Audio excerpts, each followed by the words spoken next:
Let me show you how I turn this piece of olive green, full grain Italian leather into this. Believe it or not, this is the very first time I'm ever making a leather money envelope, which is what this product is called, out of this olive green Minerva full grain Italian leather. And that's for no reason other than I just haven't gotten around to it. If the product isn't on the website, customers don't order it, and if a customer doesn't order it, I typically don't get around to making it. Very seldom do I make a product just to make one, or just to have, or just to add to the site. There has to be some kind of process behind it, like a customer ordering it or it being a specific request or something like that. Since moving over to our new website, I broke every single product out by color. So every product has its own product page in each of the colors, and this one has a product page but didn't have a picture. A customer did order it, however, so here I am making one out of the olive green Minerva, and I love it. This is by far and away one of my favorite leathers I've ever worked with. The color is super vibrant. I love the way it ages. If you guys want to see how it ages, drop a comment below and I'd be happy to show you some of the patina progress I've seen on some of these colors, specifically the olive green.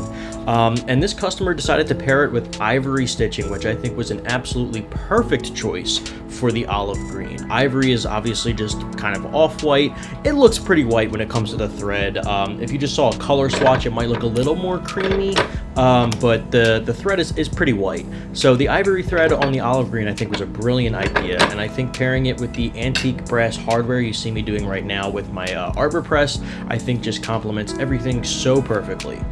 When I first started building this brand and this website, I had to go through the process of choosing what kind of hardware I wanted to use, and I'd always kind of been attracted to this antique brass or kind of brass finish. I love the old vintage kind of look it has to it, and I think it goes well with a lot of the colors, if not all of the colors that I use for the leather and the stitching. So antique brass is the only color hardware I use across pretty much everything. I have very few like matte black pieces of hardware that I use for some tote bags depending on the color combination, but antique brass hardware is pretty much used across all of the products. Now antique brass is the color, the finish.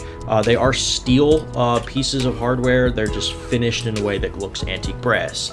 So just want to clarify that. I got comments on that in the past, so always want to be upfront about everything. I definitely don't try to skate corners or lie or anything like that or deceive.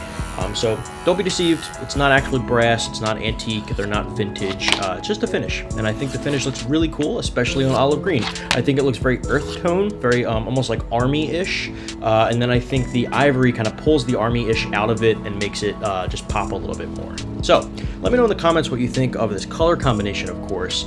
And I don't know if you've noticed, but the last time we chatted, I asked you guys what you thought about long form versus short form videos and long clips of each piece of the process versus quick snappy clips. I don't know if you've noticed, but this video had a lot longer clips for each piece of the process.